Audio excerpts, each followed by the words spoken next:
Assalamualaikum warahmatullahi wabarakatuh. Segala puji bagi Allah, Tuhan semesta alam, yang telah memberikan kita nikmat iman dan hidayahnya untuk menjalankan ibadah di bulan suci Ramadan ini. Marhaban ya Ramadan, bulan yang penuh berkah dan ampunan, serta kesempatan bagi kita umat muslim untuk mendekatkan diri kepada Allah Subhanahu wa Ta'ala. Ramadan adalah hadiah yang spesial untuk kita dari Allah. Bulan di mana pintu ampunan terbuka seluas-luasnya. Semua kebaikan maupun setiap usaha kecil kita yang kita lakukan itu dilipat gandakan oleh Allah. Tapi apakah kita pernah berpikir seperti ini? Kenapa sih banyak orang merasa Ramadan itu berlalu begitu saja tanpa meninggalkan perubahan apa-apa? Jawabannya itu seringkali karena kita terjebak dalam target yang terlalu tinggi. Target kita itu terlalu tinggi, baik itu dalam beribadah dan hal-hal lainnya, yang justru malah membuat kita itu kewalahan. Padahal kunci yang bisa merubah menjadi kebiasaan yang baik itu dimulainya dari hal-hal kecil yang kita lakukan setiap hari. Di sini saya mohon izin untuk berbagi ilmu melalui tausiah singkat ini dengan judul Ramadan, waktu terbaik untuk memulai perubahan kecil. Kenapa sih perubahan kecil itu lebih efektif? Nah, manusia itu cenderung ingin hasil yang instan, termasuk kita semuanya. Kita itu ingin langsung bisa khatam Al-Quran misalnya, tarawih 20 rakaat misalnya setiap malam, atau bahkan sedekah yang jumlahnya itu jutaan rupiah. Padahal ambisi yang sebesar itu tuh tanpa persiapan justru mudah gagal. Ada suatu konsep dalam ilmu psikologi yang namanya itu atomic habits, yaitu perubahan kecil yang dilakukan berulang kali akan membentuk identitas yang baru. Maksudnya itu membentuk kebiasaan yang baru.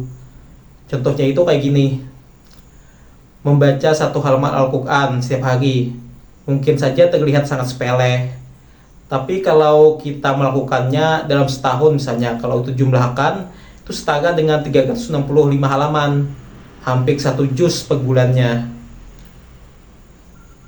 Menggosip misalnya, menggosip itu kan kita tahu sendiri, itu tidak baik, bukan sesuatu perbuatan yang baik. Bisa kita mencoba menahan diri untuk tidak menggosip selama 1 hari sejam misalnya, sehari sejam. Bisa melatih kesabaran kita yang kelak akan menjadi kebiasaan yang baik.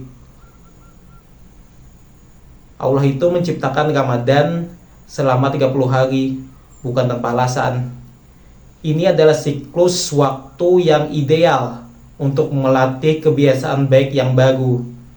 Seperti kata-kata pepatah, sedikit demi sedikit, lama-lama menjadi bukit. Nah, kita sudah tahu kan, kebiasaan baik itu dibentuk dari perubahan-perubahan kecil yang kita lakukan setiap hari. Lalu apa saja sih contoh-contohnya perubahan kecil yang bisa kita lakukan mulai sekarang, mulai hari ini? Tidak perlu yang muluk-muluk. Pilih 1-2 hal sederhana saja yang realistis untuk dijalani. Berikut saya akan sebutkan contohnya. Misalnya yang satu, puasa digital. Apa sih itu puasa digital? Kita bisa matikan notifikasi media sosial kita selama 2 jam setelah berbuka. Apa manfaatnya? Waktu berbuka itu sering terbuang lah buat scrolling konten yang tidak jelas. Dengan puasa digital kita bisa fokus pada keluarga kita, tadarus atau refleksi diri kita sehari itu. Pokoknya sangat bermanfaat kalau kita kerjakan puasa digital itu, apalagi itu bisa menjadi kebiasaan yang baik. Yang kedua, sedekah receh bermakna. Apa yang kita lakukan kalau kita mau mengerjakan ini, misalnya kayak gini. Setiap kali kita membeli kopi atau jajanan, kita sisihkan Rp2.000 misalnya untuk kotak amal. Rp2.000 untuk kotak amal. Jika kita lakukan Rp2.000 itu kita kumpulkan selama 30 hari, itu totalnya Rp60.000. Cukup untuk membeli ya 15 paket makan mungkin untuk anak yatim. Kalau kita kumpulkan sangat bermanfaat. Kalau jadikan kebiasaan kan luar biasa banget. Tapi hal seperti ini kita mesti membuat suatu strategi misalnya untuk tetap konsisten kita menjalankannya. Karena banyak sekali orang yang gagal karena tidak punya sistem atau tidak punya strategi untuk melaksanakan, untuk membentuk kebiasaan yang baik seperti ini.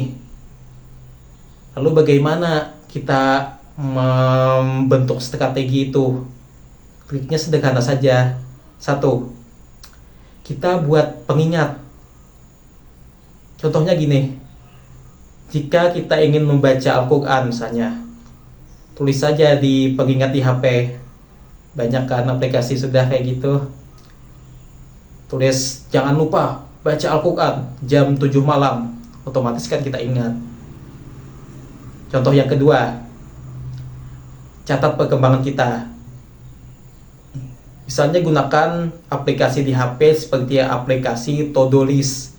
Kita catat itu kebiasaan-kebiasaan kecil yang kita lakukan di aplikasi itu. Kita centang setiap hari setelah berhasil melakukan kebiasaan-kebiasaan kita, dengan harapan ketika kita melihat centang-centang yang banyak terus bertambah itu, kita akan terus semangat dan membentuk kebiasaan yang baik pula. Yang ketiga, kita bisa cari teman yang sejalan. Kita bisa cari teman yang punya tujuan yang sama, atau kita bisa mengambil inisiatif untuk mengajak teman-teman kita untuk membentuk kebiasaan yang baik dengan kita. Misalnya kayak gini, kita buat grup WhatsApp untuk saling mengingatkan tadarus harian. Kenapa ini bisa efektif? Karena pada dasarnya psikologis manusia itu cenderungnya lebih konsisten ketika ada dukungan atau dorongan dari sosial atau sekeliling kita di lingkungan, kayak gitu.